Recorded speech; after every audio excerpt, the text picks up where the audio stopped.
What do you think was discussed in this meeting between Netanyahu and Marco Rubio?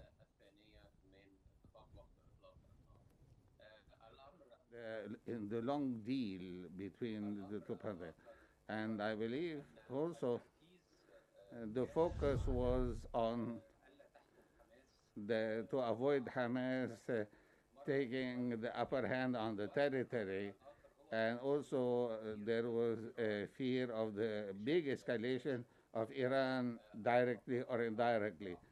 And, and I believe that Mr. Trump is probably going to use a lot of diplomacy in this respect so as to avoid hurting feelings, if I dare say, but there, but, but there must be some sort of agreement between Israel and the U.S. administration that we cannot disclose of naturally because of the very nature of such agreement.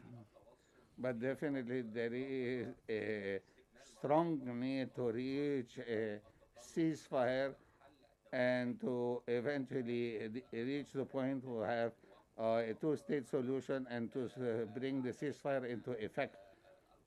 There is so much on this agenda and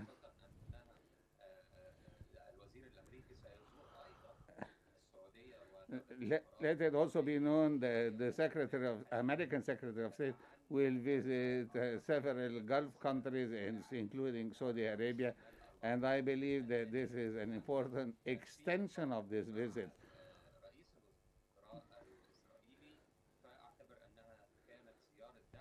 But the actual visit to Israel and the Israeli Prime Minister was certainly one way of giving the full and unconditional support of the U.S.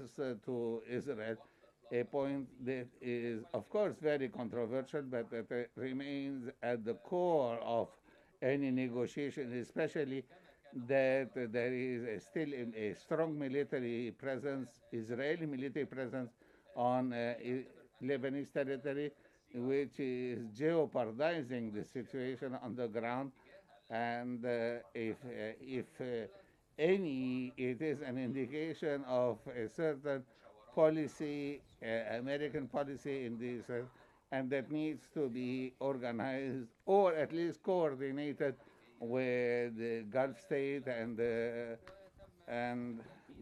has been already a visit from the the Egyptian Minister of Foreign Affairs to Washington that was important in giving, showing the stance of Egypt vis-a-vis this situation.